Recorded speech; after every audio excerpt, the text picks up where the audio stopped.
মায়ের পাগলের রাস কোন আব্বার পাগলের রাস আমি এতিমের সাথে হাত মিলাইয়া কান্না করবি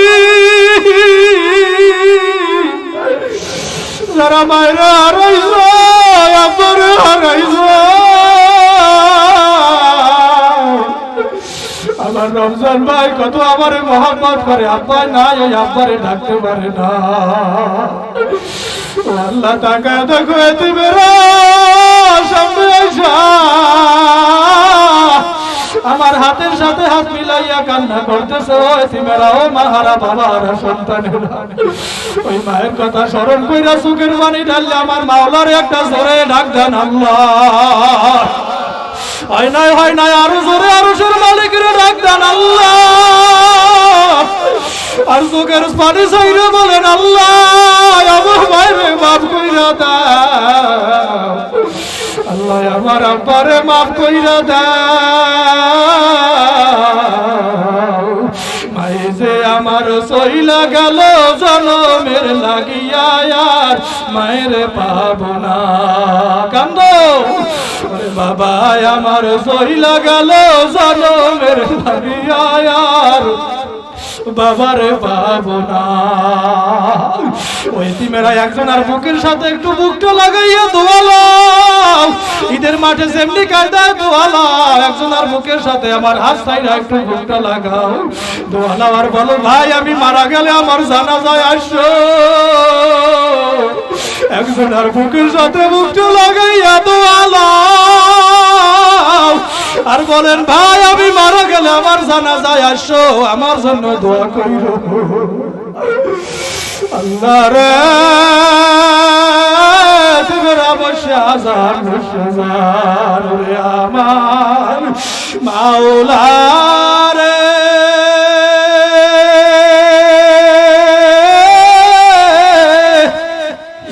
ওরে আমার মাবুদ রে কেমনে একা থাকবো দোকার কবরে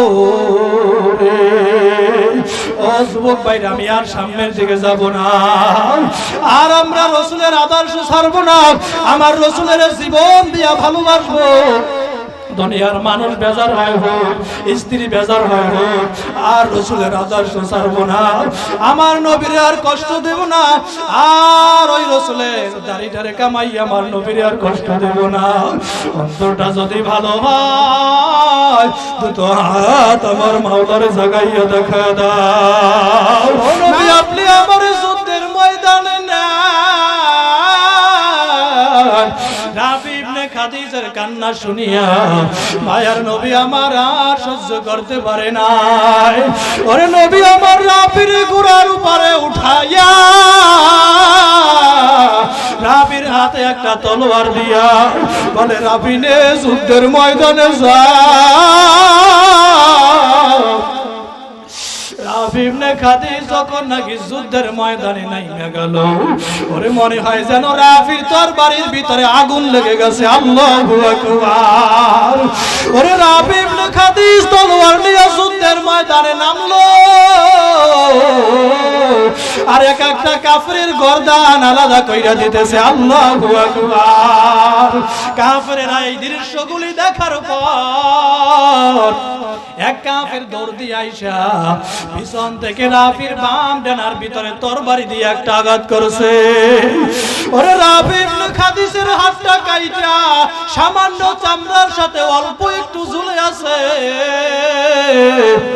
ওই হাতটা সামনে বাড়ি খায় পিঠের সাথে বাড়ি খায় আবার বুকের সাথে বাড়ি খায় আর হাত দিয়া টপ টপ করিয়া রক্তগুলা গড়াইয়া তারপরে রাফি যুদ্ধ বন্ধ করে না ওরে রাফি ইবনে খাদিজের ওই হাতের কারণে যুদ্ধ করতে কষ্ট হয় রাফি ইবনে খাদিজ কি করবে হাতটারে পায়ের সাথে বাজাইয়া একটা টান দিয়া সিররা ফালা দিয়া আবার যুদ্ধের ময়দানে আল্লাহু আকবার বইলা নামিয়া গেছে রাফি ইবনে খাদিজ আবার যখন নাকি যুদ্ধের ময়দানে নামলো আর চিল্লাইয়া চিল্লাইয়া ডাক দিয়া বলতেছে ওরে কাফেরের দল, আমার জীবন থাকতে আমি এই যুদ্ধের ময়দান থেকে আমার নবীরে ফালাইয়া আমি যাব না। হঠাৎ কাফের রাফিরে লক্ষ্য কইরা আবার একটা তীর যখন ছুঁইরা মারছে, রাফি ইবনে খাদিজের তীরটা সামনে দিক থেকে ঢুইকা পিছন দিক থেকে বাড়াইয়া যায়। ওরে রাফি ইবনে খাদিজ একটা চিৎকার মাইরা লাফ দিয়া ওই জমিনের ভিতরে পইরা যায়। ওরে মহিলারা মুরগি জব দিয়া ছাইরা দিলে সেমনি কায়দায় মুরগিটা লাফায়, দেখবেন মুরগিটা লাফায় আর চটপট করে। ওরে রাফি ইবনে খাদিজ গলা কাটা মুরগির মতো ওই বালুর ভিতরে জমিনের ভিতরে লাফায় আর চিল্লায় আর বলে, ও নবী আমার আপনি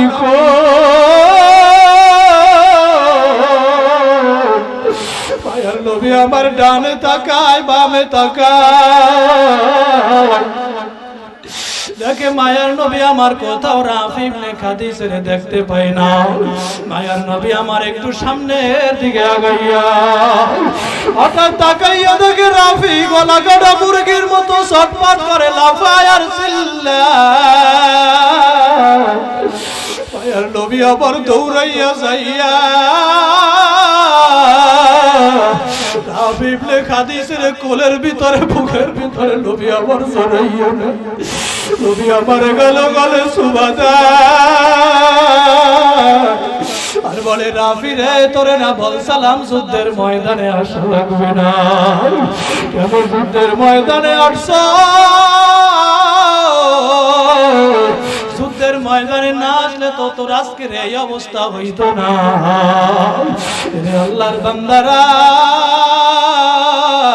রাফি ইবনে খাদিজ কি জবাব দেয় শুনে। রাফি ইবনে খাদিজ ডাক দিয়া বলতেছে, ও মায়ার নবী আমার,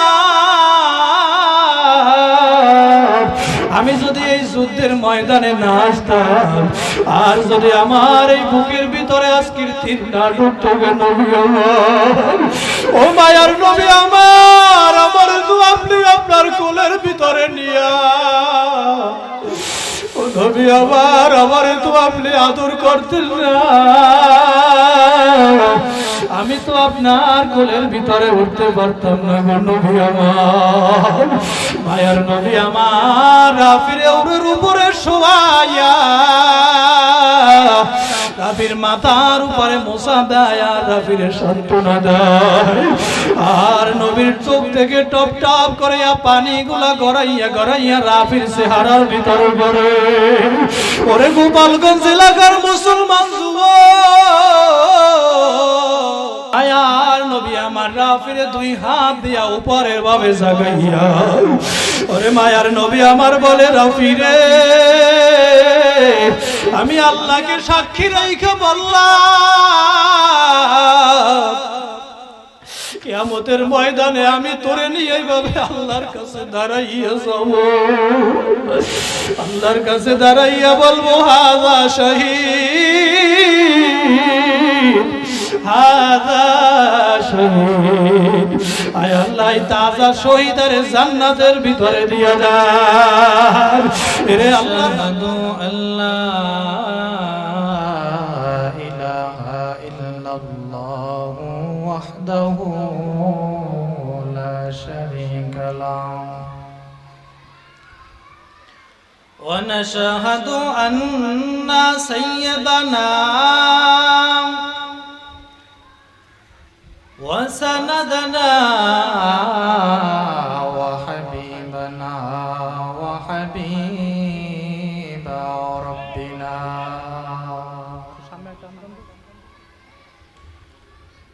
وحبيبنا وحبيب ربنا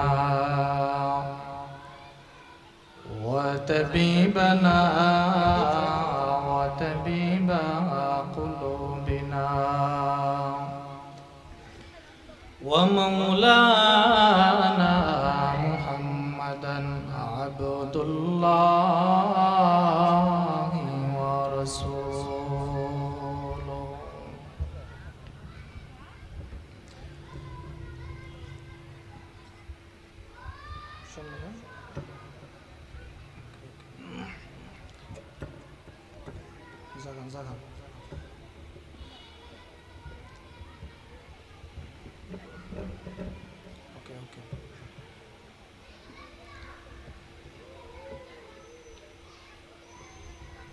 নিচে জায়গা ওকে বন্ধ হচ্ছে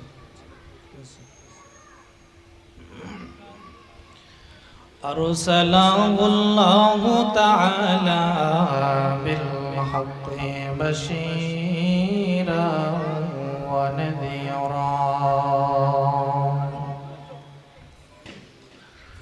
وداعيا إلى الله بإذنه وسراجا وقمرا منيرا أما بعد فأعوذ بالله من الشيطان الرجيم بسم الله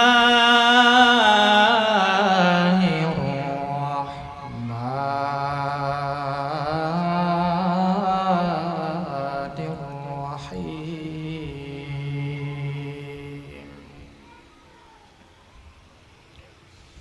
وما أرسلناك إلا رحمة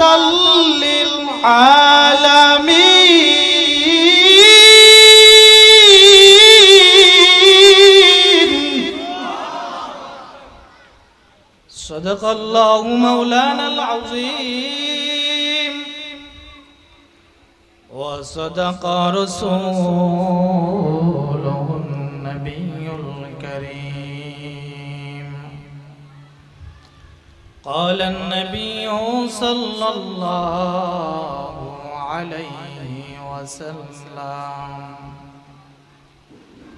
لا يؤمن أحدكم حتى أكون أحب إليه من والده وولده والناس أجمعين أو كما قال النبي صلى الله عليه وسلم وقال تعالى يا أيها الذين آمنوا صلوا عليه وسلموا تسليما خلافاء এরে মাদ্রাসার ছাত্র ভাই, স্কুলের ভাই, কলেজ ভার্সিটির ভাই, এরে শিক্ষিত সমাজের যুবক ও দাড়িপাকা আমার বৃদ্ধ বাজানেরা, আমি আপনাদের কাছে জানবার চাই, উঁচু আওয়াজ দিয়া জবানটা কইলা চিল্লাইয়া বলেন, বিশ্ব নবী মুহাম্মদুর রাসূলুল্লাহর প্রতি ভালোবাসা আছে না না? যদি আমার রসুলের প্রতি ভালোবাসা থাকে, ওই রসুলের প্রতি দরুদ পড়া লাগবে কি লাগবে না? হে আমার কলিজার টুকরা যুবক ভাই, এখনো যারা রাস্তাঘাটে দাঁড়াইয়াছ রে ভাই, তোর দুইটা পায়ে হাত ধরিয়া বলিয়া যাই, কার কথায় আল্লাহ কোন সময় হেদায়েত দেয় আমারও জানা নাই, তোমারও জানা নাই। এখনো যারা রাস্তাঘাটে দাঁড়াইয়াছো, ঘোরাফেরা করতেছো, যুবকায় কালামের বাজারে এসে বসে যাও। মুসলমান ইমানদার আল্লাহর গোলাম ওই মুহাম্মদুর রাসূলুল্লাহ সাল্লাল্লাহু আলাইহি ওয়াসাল্লামের প্রতি ইমানদার যদি ভালোবাসা থাকে, একটা জবানও আর বন্ধ থাকবে না। সবাই জবানটা খুলিয়া নামাজের ভিতরে যে দরুদটাই আমরা পড়ি, সকলে জবান খুলে দরুদে ইব্রাহিম পড়েন। আল্লাহুম্মা সাল্লি আলা মুহাম্মাদিন ওয়া আলা আলি মুহাম্মাদ কামা সাল্লাইতা আলা ইব্রাহিম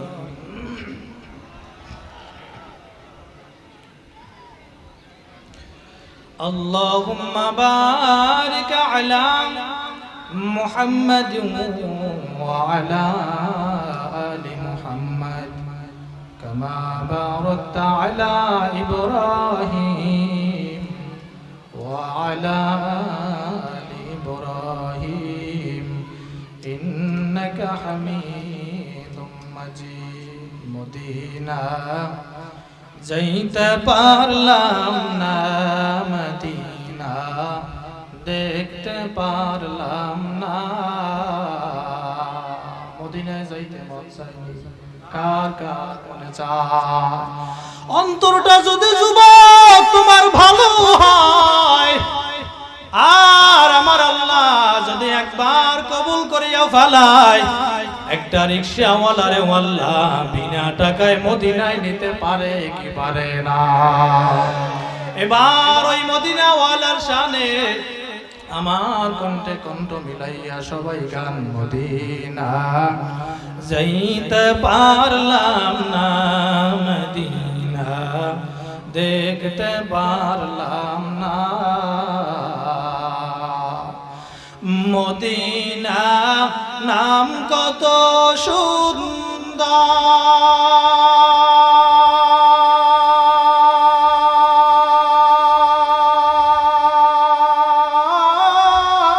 সুন্দর মদিনা কেরে সেবন্ত মদিনা নাম কত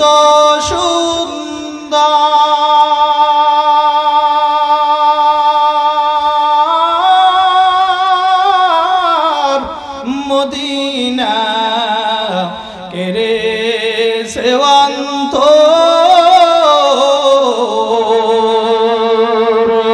পাখির নাই ডানা থাকলে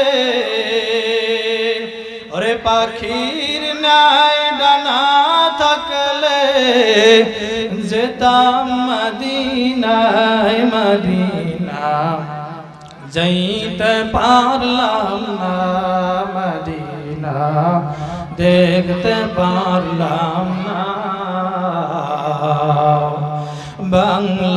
বাংলাদেশের উবাল হাওয়া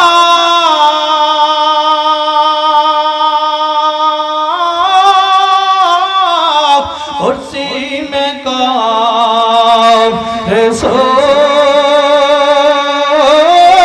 ধাওয়া বাংলাদেশের উবাল হাওয়া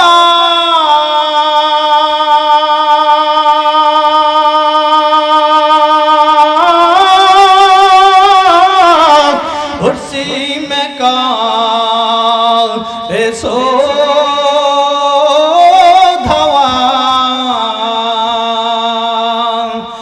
গরিবের দুঃখী সালাম পৌঁছে দিও মদিনায় মদিনা যাইতে পারলাম না মদিনা দেখতে পারলাম না লা ইলাহা ইল্লাল্লাহ লা ইলাহা ইল্লাল্লাহ জোরে লা ইলাহা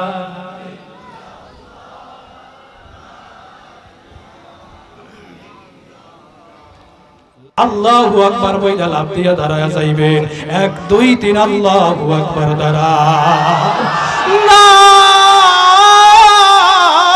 নারায়ে তাকবীর হাত মুঠ করেন বেঈমান নাস্তিকের ঘরে কিল দিয়া দেখায় দেবা বাংলার জমিনে গোপালগঞ্জের জমিনে এখনো টুপিওয়ালা পাগড়িওয়ালা ইমানদার বুঝাইতাছে এরে নাস্তিকের দল এ বেঈমানের দল কান খুলিয়া শুনিয়া রাখো আমরা মুসলমান এখনো মরি নাই আমরা ঈমানওয়ালা মুসলমান এখনো আছি আমরা ওমরের উত্তরসূরি আছি আমরা খালিদ বিন ওয়ালিদের উত্তরসূরি এখনো বাংলার জমিনে আছি আমরা একটা কিল দিলে পীরের চামড়া থাকবে না ঠিক কিনা এবারে নারায়ে তাকবীর আল কোরআনের আলো কোরআন সুন্নাহর আলো নারায়ে তাকবীর। আলেম ওলামা যেখানে, ওয়াজ মাহফিল যেখানে, মাদ্রাসা মসজিদ যেখানে, নারায়ে তাকবীর।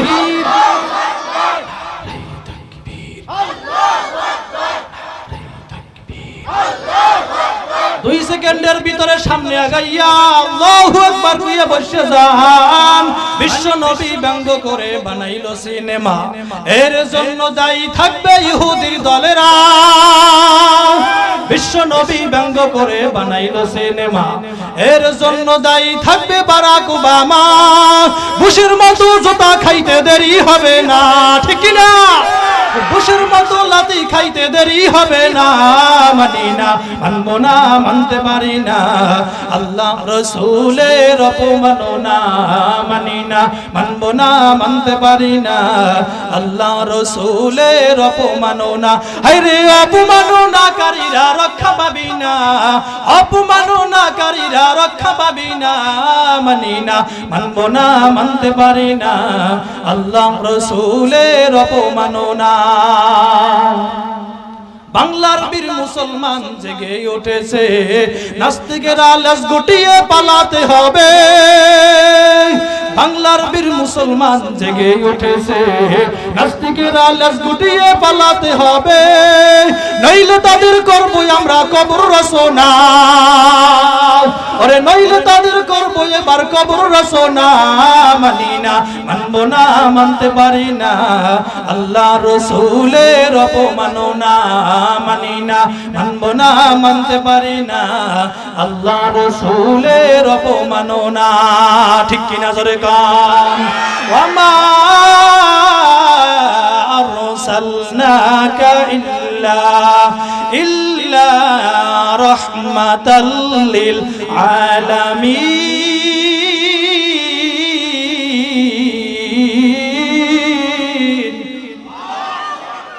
এক নম্বরে আল্লাহ পাক রব্বুল আলামিন বিশ্ব নবী মুহাম্মদুর রাসূলুল্লাহ সাল্লাল্লাহু আলাইহি ওয়াসাল্লামকে দুনিয়ার ভিতরে রহমত স্বরূপ হিসেবে পাঠাইলো।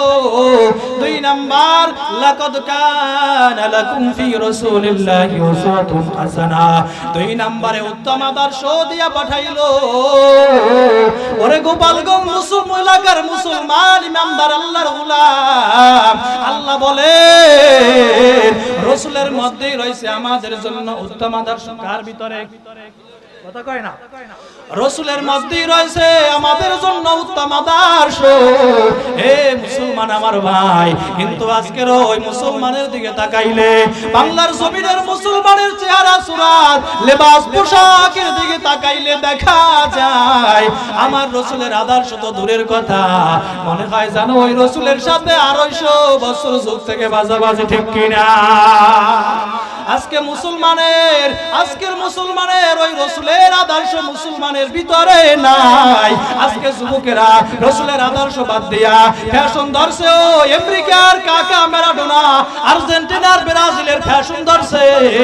বলে কাকা কেমনে চুলের ভিতরে ছাড় দিছে, মেসি কেমনে চুলের ভিতরে ছাড় দিছে, নেইমার কেন চুলের ভিতরে ছাড় দিছে।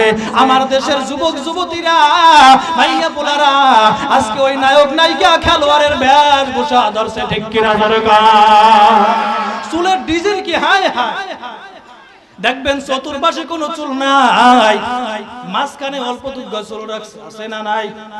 জিজ্ঞাসা করবেন কি ছাড় দিছো? কয় হুজুর বুঝবেন না বাড়ি সেট। গোপালগঞ্জে আসেনি? এই যুবকরা কথা কয় না, গোপালগঞ্জে আসেনি? মুসলমান আল্লাহর গোলাম, শীতের দিনে দেখবেন যুবক ভাইদের জিন্সের প্যান্টের ডিজাইন কি, এখানে চিরা এখানে চিরা এখানে চিরা হাঁটু পর্যন্ত দেখা যায়।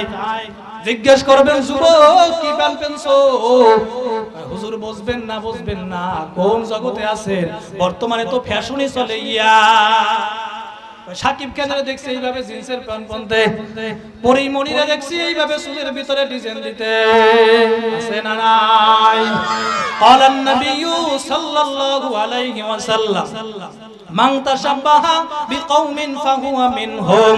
মায়ার নবী আমার জানাইয়া দেয়, যার সাথে যার মোহাব্বত, যার সাথে যার চলাফেরা, যার সাথে যার ওঠা বসা, তার সাথেই হবে তার সাথে কিয়ামত। এবার যুবক সিদ্ধান্ত তোমার। আল্লাহ তোমারে আকল দিল, জ্ঞান দিল, আল্লাহ তোমারে বিবেক দিল, বুদ্ধি দিল, আল্লাহ তোমারে জ্ঞান দিল, বিবেক বুদ্ধি দিল। ওয়ালাকাদ কাররামনা বানি আদম, আল্লাহ তোমারে সম্মানী জাতি বানাইলো, আল্লাহ মেধা দিয়েছে, বোঝার শক্তি দিয়েছে। এখন যুবক সিদ্ধান্ত তোমার। তুমি কার আদর্শ মানবা? আমার রাসূলের আদর্শ মানবা নাকি ওই বেঈমানের আদর্শ মানবা? এখন সব সিদ্ধান্ত তোমার। তবে যুবক আমি আপনাদের কাছে জানবার চাই, আমরা আদর্শ মানব কার? আদর্শ মানতে হবে কার? রাসূলের আদর্শ মানতে হবে। আমার রাসূলের কত সুন্দর আদর্শ, বলে আমার রাসূলের মতো এত সুন্দর আদর্শওয়ালা মানুষ দুনিয়ার ভিতরে কেউ ছিল না, আর দুনিয়ার ভিতরে কেউ আসবেও না। মক্কার জমিনের আবু জাহাল, উতবা, সাইবা, আবু লাহাব, ওই কাফেররা পর্যন্ত আমার রাসূলের আদর্শ দেখা বলে মক্কার জমিনে যদি একজন ভালো মানুষ থাকে, মক্কার জমিনে যদি একজন সত্যবাদী মানুষ থাকে গো, তাহলে আব্দুল্লাহর ছেলে আল আমিন আছে। এই জন্যই আল্লাহ বলছেন লাকাদ কানা লাকুম ফি রাসূলিল্লাহি উসওয়াতুন হাসানা, আমার রাসূলের চরিত্র হচ্ছে উত্তম চরিত্র। এরে আল্লাহর বান্দারা, আল্লাহ বলে ও নবী গো, দুনিয়ার ভিতরে যত শালীনতা, দুনিয়ার ভিতরে যত ভদ্রতা, দুনিয়ার ভিতরে যত নম্রতা, দুনিয়ার ভিতরে যত আমানতদারিতা, ও নবী আমি আপনার সব দিয়াই দুনিয়ার ভিতরে পাঠাইলাম। আপনার এত সুন্দর আদর্শ, এত সুন্দর আদর্শ আপনার যে উম্মতেরা মানবে, আর দুনিয়াও ভালো আর আখিরাতও ভালো, ঠিক কিনা জোরে গান। মুসলমান আমরা আদর্শ মানব কার? রাসূলের আদর্শ মানা দরকার আছে না নাই? আমার নবীর কত সুন্দর আদর্শ, মক্কার জমিনের কাফেরেরা, এরে আল্লাহর বান্দারা, আমার রাসূলের আদর্শ দেখা কালেমা পড়ে মুসলমান হয়ে গেছে। আল্লাহু আকবার। মক্কা যখন নাকি বিজয় হয়ে যায়, মক্কা বিজয় হওয়ার পর মক্কার কাফেররা যখন নাকি মক্কা ছাইরা পালাইয়া যায়, এরে আল্লাহর বান্দারা, এক বৃদ্ধ মহিলা 70-80 বছর বয়স হয়ে গেছে, একেবারে বৃদ্ধ। ওই বৃদ্ধ মহিলা তার মাল সাবানা যা ছিল সবকিছু একটা বিশাল পোটলা বাইদা বৃদ্ধ মহিলা মক্কার জমিন ছাইরা রওনা করেছে। রে ভাই, ও মুসলমান আল্লাহর গোলাম, ওই বৃদ্ধ মহিলা আমার রাসূলের ভয় মক্কা ছাইরা পালাইয়া যাইতেছে। বৃদ্ধ মহিলা কোনদিন আমার নবীরে দেখেও নাই। আবু জাহাল, উতবা, সাইবা ওই বৃদ্ধ মহিলারে বুঝাইছে, বলে মুহাম্মদ নাকি রক্তপাত করে, মুহাম্মদ যারে পায় তারেই মারে। এই মক্কার জমিনের ক্ষমতা মুহাম্মাদের হাতে তুলে দেওয়া হয়েছে। এই জন্য মক্কার কাফেরেরা ওই বৃদ্ধ মহিলা মুহাম্মাদের ভয় মক্কা ছাইরা পালাইয়া যাইতেছে। বলে যেখানে বাঘের ভয় সেখানে রাত পোহায়। বৃদ্ধ মহিলার সামনে মায়ার নবী আমার হঠাৎ পড়ে গেছে। বৃদ্ধ মহিলা আমার নবীরে চিনেও না। মায়ার নবী আমার ডাক দিয়া বলতেছে, ও বৃদ্ধ মা, এত বড় বিশাল পোটলা নিয়ে আপনি কই রওনা করছে? বৃদ্ধ মহিলা বলে, আমি মুহাম্মাদের ভয় আমি মক্কা ছাইরা রওনা করতেছি। মায়ার নবী আমার বলে, ও বৃদ্ধ মা, আপনি কি মুহাম্মাদরে দেখছেন নাকি? বলে, না না, আমি মুহাম্মাদরে কোনোদিন দেখিও নাই, তবে আমি আবু জাহাল, উতবা, সাইবা, আবু লাহাবের মুখে শুনলাম মুহাম্মাদের হাতে নাকি এই মক্কার ক্ষমতা তুইলা দিছে, মুহাম্মদ নাকি যারে পায় তারে মারে। এই জন্য আমি মুহাম্মাদের ভয় আমি এই মক্কা ছাইরা পালাইয়া যাইতেছে। মায়ার নবী আমার ডাক দিয়ে বলতেছে, ও বৃদ্ধ মা, আপনার এই বিশাল পোটলাটা আমার মাথার উপরে উঠায় দেন। আল্লাহু আকবার। নবী আমার এখনো তার পরিচয় দেয় নাই। মায়ার নবী আমার বলতেছে, বৃদ্ধ মা, আপনার এই বিশাল পোটলাটা আমার মাথার উপরে উঠাইয়া দেন। ওই বৃদ্ধ মহিলার বিশাল পোটলা নবী আমার মাথার উপরে নিয়ে হাঁটতেছে। মায়ার নবী আমার যখন নাকি লাইনের ভিতরে ঢুকলো, রাবি ইবনে খাদিজ একটা লাফ দিয়ে আমার নবীর পা দুইটা জড়াইয়া ধরছে। পা দুইটা জড়া দুইরা বলে, নবী আমার, আমি এইবার আমার মায়ের কাছ থেকে নবী বিদায় নিয়ে আসছি। বলে, নবী আমি আমার বাবার কাছ থেকে এইবার বিদায় নিয়ে আসছি, আমি আর বাড়িতে ফিরিয়া যাব না। ও নবী, আপনি আমার যুদ্ধের ময়দানে না। রাবি ইবনে খাদিজার কান্না শুনিয়া মায়ার নবী আমার আর সহ্য করতে পারে নাই। ওরে নবী আমার রাবির ঘোড়ার উপরে উঠাইয়া রাবির হাতে একটা তলোয়ার দিয়া বলে, রাবি নে যুদ্ধের ময়দানে যা। রাবি ইবনে খাদিজ যখন নাকি যুদ্ধের ময়দানে নাইমা গেল, ওরে মনে হয় যেন রাবির তরবারির ভিতরে আগুন লেগে গেছে। আল্লাহু আকবার। ওরে রাবি ইবনে খাদিজ তলোয়ার নিয়ে যুদ্ধের ময়দানে নামলো, আর এক একটা কাফেরের গর্দান আলাদা কইরা দিতেছে। আল্লাহু আকবার। কাফেরেরা এই দৃশ্যগুলি দেখার পর এক কাফের দৌড় দিয়ে আইসা পিছন থেকে রাবির বাম ডানার ভিতরে তরবারি দিয়ে একটা আঘাত করেছে। ওরে রাবি ইবনে খাদিজের হাতটা কাইটা সামান্য চামড়ার সাথে অল্প একটু ঝুলে আছে। ওই হাতটা সামনে বাড়ি খায়, পিঠের সাথে বাড়ি খায়, আবার বুকের সাথে বাড়ি খায়,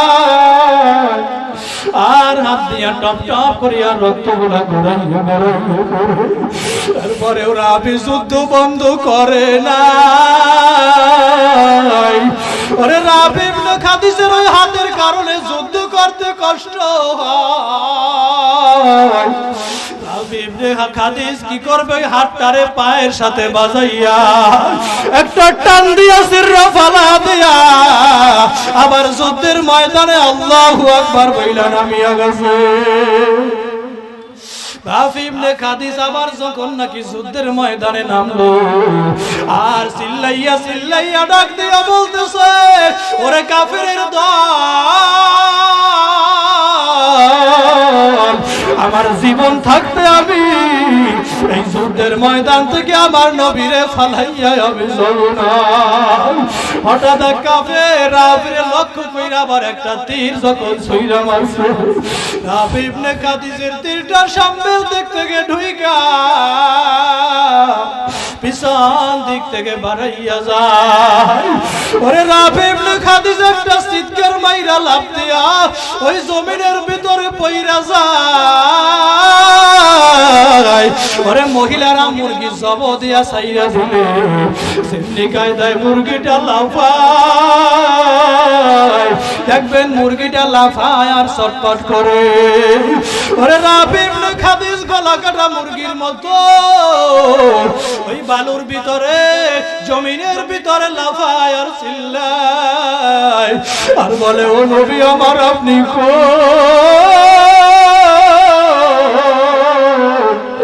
মায়ার নবী আমার ডানে তাকায়, বামে তাকায়, দেখে মায়ার নবী আমার কোথাও রাবি ইবনে খাদিজের দেখতে পাই না।